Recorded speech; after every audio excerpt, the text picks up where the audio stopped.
Hey folks, this video is going to be a little play-by-play of a shed teardown I did recently. Unfortunately, there's no footage of it because I had no idea I'd be starting this channel. But I did take a bunch of photos while I was at it, so let me take you through what happened. I was looking through Marketplace for lumber to build a shed. Incidentally, I found a few sheds for free, but the catch is that I have to disassemble and remove them myself. I just have my car, which can't haul much, so I asked my friend if he'd be willing to help with his minivan. He said no problem, and we made arrangements to meet up once the shed was in pieces. I messaged a few of the folks with sheds posted and got a response from one of them. The ad described the shed as solid wood and said that there were several items inside the shed that were also free to take. In the image, the shed looked pretty damaged, with the right-hand wall collapsing. They asked when I could have it gone by, and I told them by the end of the weekend I'd have it removed. I felt pretty confident that I could get the job done tearing it apart in under a day, and it seemed like their main goal was to get it out as fast as possible. When I got there, I met the husband of the woman I was messaging. We went through the contents of the shed to make sure there wasn't stuff that they wanted to keep, and everything that was left over was mine if I wanted it. The contents included a set of 6 metal and mesh patio chairs, a steel wheelbarrow, some wood planks, and galvanized steel posts. He said anything I don't want or need, just put off to the side and he'll take it to the dump later.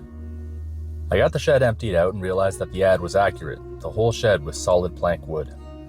So I, with my crowbar and puny legs, got to work.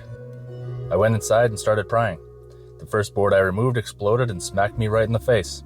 Good start to the day.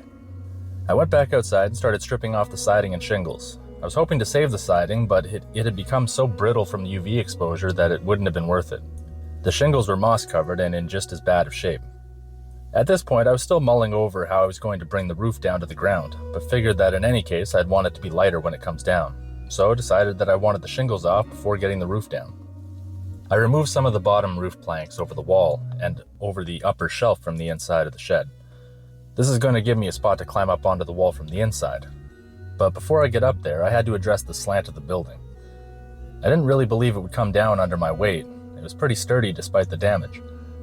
But I wanted a little extra insurance. With the steel pipe held firmly into the top corner of the door frame, I positioned myself in the doorway of the shed, pushing against the top left and bottom right to rock the whole building back and forth until I saw my opportunity. I jammed the pipe down into the corner between the floor and wall. I knew it worked when I released pressure from the door and the pipe bit into the wood at the bottom. The shed isn't going anywhere now. I cut down one of the 2x4 boards that I got from the upper shelf and used it to give my interior shelf more support, and then I climbed up. It was solid as a rock, but made sure to keep my weight near the supported edges. After all, the only supporting beam here is a single 2x4 on an 8-foot span. Once I got up onto the wall, the roof was easily accessible. I couldn't quite reach the other end of the roof with my crowbar, but I managed to get most of the shingles off. While I was up there though, I realized how I wanted to take the structure down. If I pull all the cladding off the sidewalls, there will be nothing supporting it in the front-back direction other than the nails into the ends of the studs. I got down off the roof and got to work removing the cladding, starting with the right side since it had limited access with this little tree. I messaged the owner to make sure they didn't care about the tree in case I accidentally crushed it. Partway through stripping the cladding off, I remember that I'm going to need some way to pull on the structure without being inside it. Luckily, I still had the opportunity to hop back up on the shelf and knock the top piece of the cladding at the apex of the front wall. I hooked a ratchet strap onto it so that I could pull it from a safe distance. I finished getting the cladding boards off except the bottom few. I wanted it to have enough support while I stripped down the other side. The left side went way faster than the right side. Seems like they ran out of 3-inch RDox nails and switched to a more sane nail for cladding boards.